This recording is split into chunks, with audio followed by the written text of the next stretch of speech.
The human for millions of years. It basically consists of the rectum, the large intestine, the small intestine, the pancreas, the stomach, also called gaster and ventriculus, and the liver with the gallbladder. The esophagus is also part of this system, as well as various salivary glands near the mouth.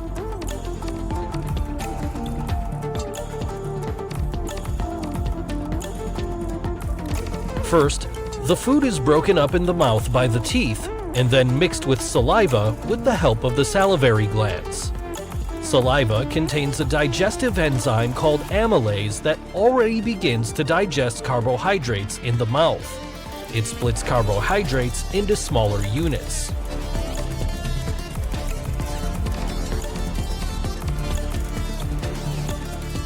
The ball-like mixture of food with saliva, also known as bolus, is pushed into the throat by the tongue, and finally into the esophagus, which propels the bolus to the stomach.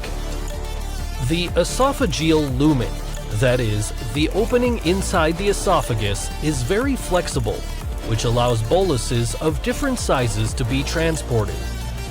The esophagus consists of several layers.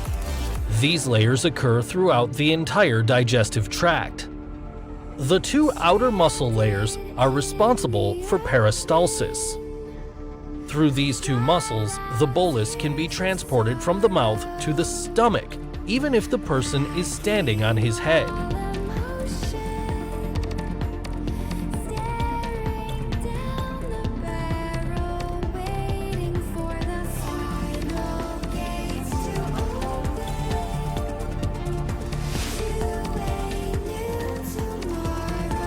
The stomach is divided into 6 areas.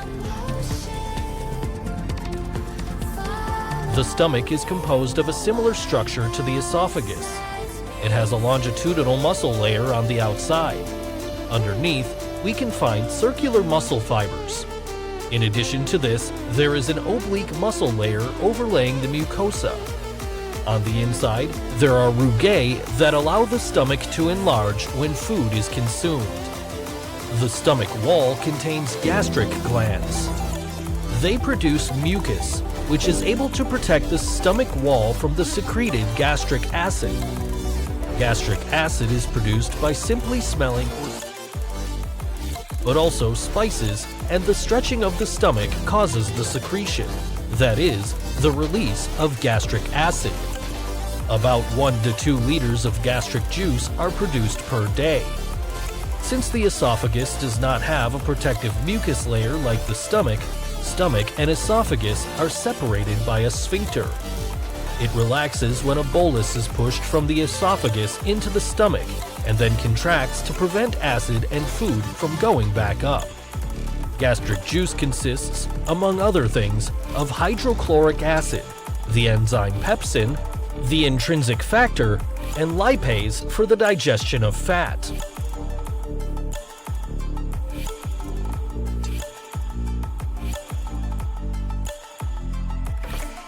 In addition to nutrients, food also contains bacteria that can damage the body. The components of hydrochloric acid are able to destroy harmful bacteria.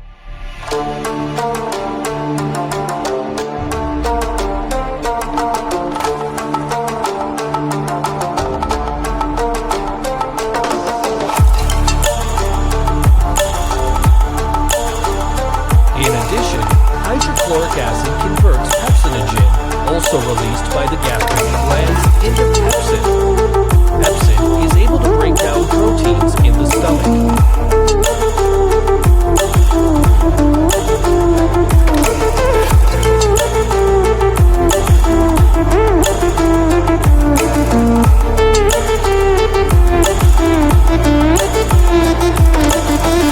For vitamin B12 absorption in the small intestine, the intrinsic factor is needed, which is produced by the gastric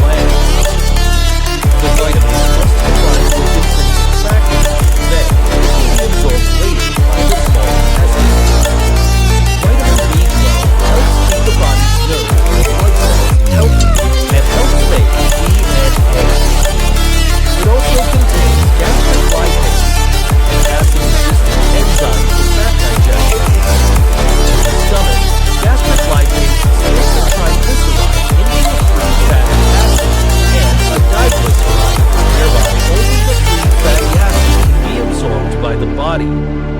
More effective fat digestion takes place in the small intestine. In the open, dried out tears of sorrow. Through gastric juice and stomach movements, which take place approximately every 20 seconds, the individual boluses are mixed to a semi-fluid mass of partly digested food, the so-called chine.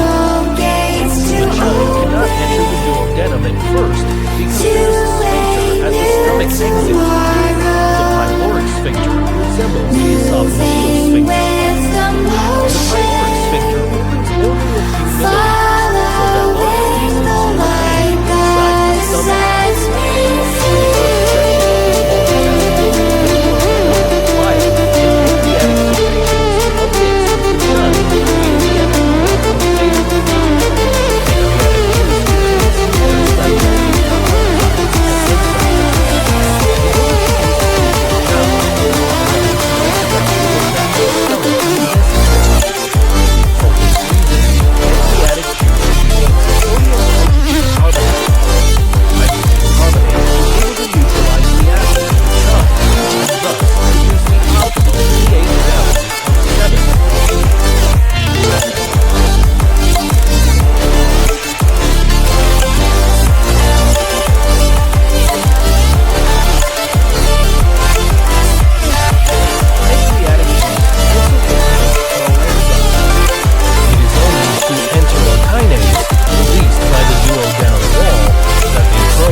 Furthermore, pancreatic lipase is able to split triglycerides into two free fatty acids. The gastric lipase, as we have seen before, can produce only one free fatty acid. The pancreatic lipase can cleave triglycerides excellently because the bile breaks the fats down into tiny droplets. This is called emulsification. Numerous other enzymes are part of pancreatic juice, but these will not be explained in detail here.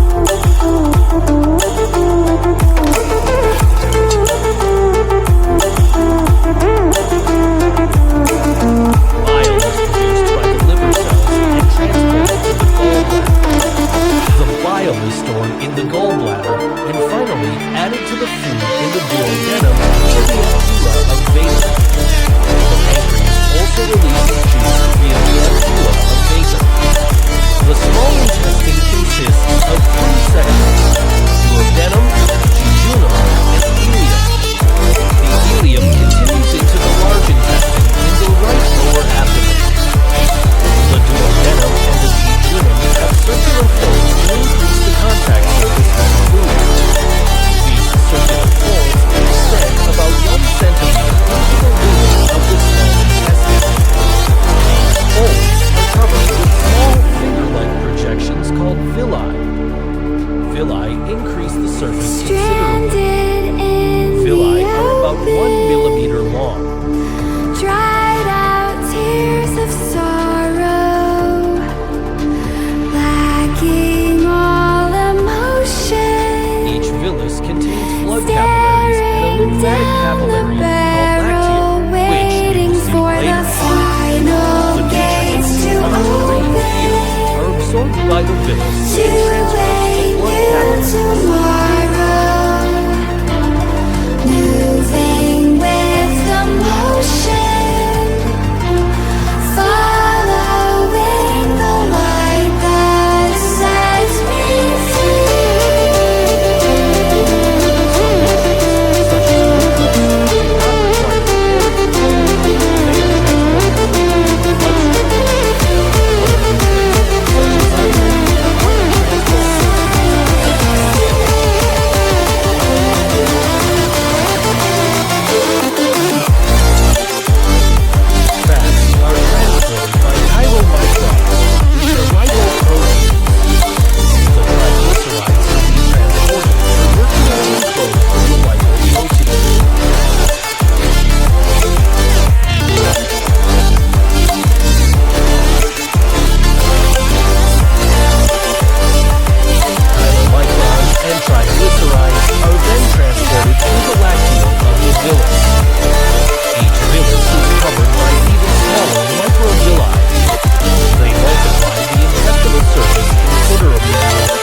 does not have, unlike the duodenum and jejunum, circular folds.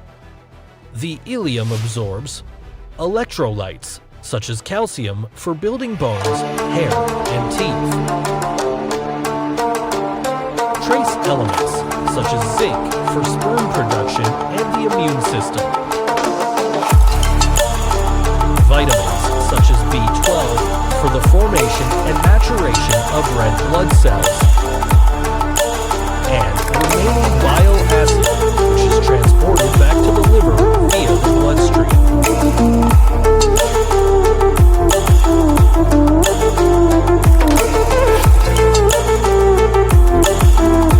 As with the esophagus, the food is transported by peristalsis. In contrast, segmentation contractions serve to mix the chyme, which is shown here in yellow and red, to make it easier to see the mixing process.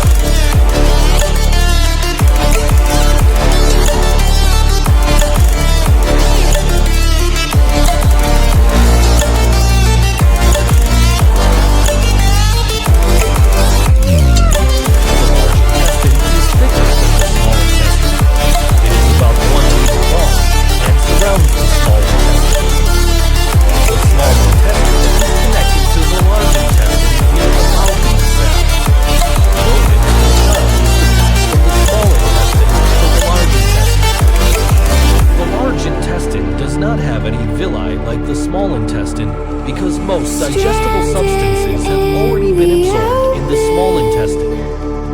However, the large intestine has an estimated 100 billion bacteria inside.